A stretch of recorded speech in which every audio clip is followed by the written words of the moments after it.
వందే మాత్రం. నేను మీ journalist Navata. Welcome to R political. Screen మీద చాలా పెద్ద పెద్ద సిద్ధాంతాలు, చరిత్రలో మాత్రం కేసుల ఫైల్. విజయ విహారం జనహర్ష ఎస్టేట్స్ అధినేత టీవీ రమణమూర్తిపై ఒకవైపు నిన్న లైవ్ టీవీ డిబేట్ లో జరిగిన ఆ చెప్పు దెబ్బల గురించి మాట్లాడుకుంటూ ఉంటుంటే, మరోవైపు ఏళ్ల తరబడి పోలీసు రికార్డులో దాగున్న పాత కేసుల ఫైళ్ల గురించి మాట్లాడుకుంటున్నారు.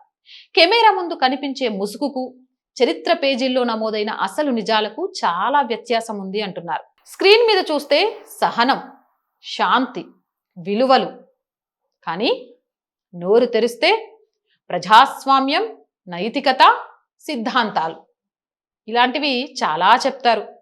కానీ చరిత్ర తవ్వితే బయటపడేది మరో కథ. ఆ కథ గురించి చెప్తా వినండి.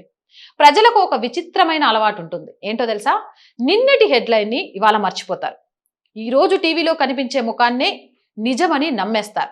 ఇది ప్రజల దగ్గర ఉన్న ఒక అలవాటు.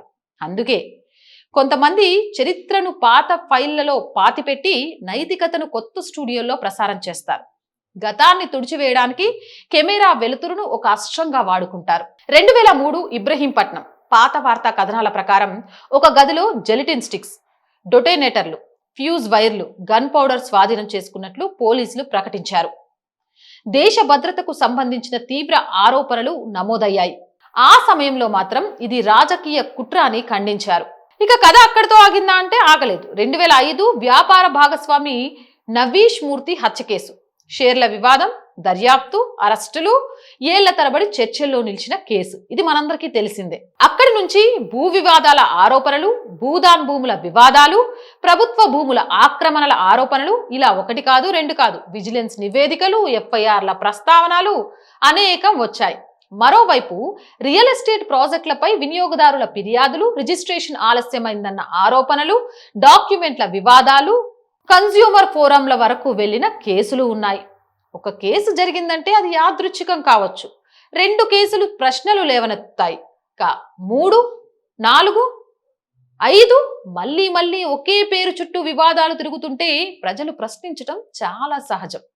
వ్యవస్థల కళ్ళుగప్పి తిరిగొచ్చేమో కానీ ఒకే మనిషి చుట్టూ ఇన్ని రకాల బాధితులు, ఇన్ని ఫైళ్లు ముసుగు రావడానికి యాదృచ్ఛికాలు కారణం అవుతాయా?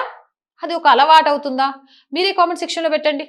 ఇక ఒక మైక్, ఒక కెమెరా, ఒక స్టూడియో, కొన్నిసార్లు వాటి వెనుక దాచిపెట్టిన ఫైళ్లు, అవి చెప్పే కథ ఇంకా పెద్దది. కెమెరా ఈరోజు ఏం మాట్లాడావో చూపిస్తోంది. రికార్డులు ఏళ్ల క్రితం ఏం జరిగిందో గుర్తు చేస్తాయి. కెమెరా ఒక ఇమేజ్ని నిర్మిస్తుంది, రికార్డులు ఆ ఇమేజ్ని పరీక్షిస్తాయి. స్టూడియోలో లైట్లు ఆన్ అవ్వగానే పాత మురికి మాయమైపోదు. లైవ్ డిబేట్లో అరిచే గొంతు ఎంత పెద్దదైనా ఎఫ్ఐఆర్ కాగితాల్లో నమోదైన అక్షరాల నిమిషబ్దాన్ని అది దాటలేదు. ఇది ప్రతి ఒక్కరూ గుర్తుపెట్టుకోవాలి.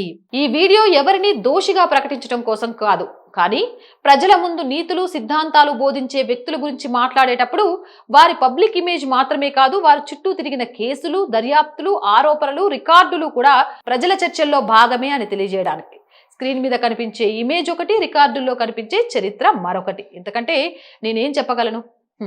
స్క్రీన్ మీద నీతులు చెప్పొచ్చు, కానీ చప్పట్లు కొట్టించుకోవచ్చు, కొత్త ఇమేజ్ కట్టొచ్చు.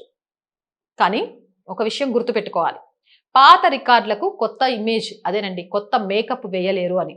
ఇది చరిత్ర. రీబ్రాండింగ్ ని అంత సులభంగా నమ్మదు. స్టూడియోలు యోగ్యతా పత్రాలు ఇవ్వచ్చు, కానీ కాలం పాత ఫైళ్లను ఎప్పటికైనా తెరుస్తూనే ఉంటుంది. తస్మత్ జాగ్రత్త. జై హింద్, జై భారత్.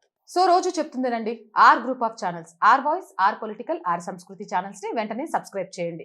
కంటెంట్ బాగుంది అనిపిస్తే లైక్ చేయండి, షేర్ చేయండి. అలాగే ఆర్థికంగా ఆర్ వాయిస్ కి సపోర్ట్ గా నిలవండి.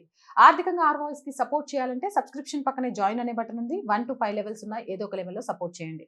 లేదా స్క్రీన్ మీద గూగుల్ పే, ఫోన్ పేతో పాటు అకౌంట్ డీటెయిల్స్ ఉన్నాయి. మీకు తోచిన సహాయాన్ని అందించండి.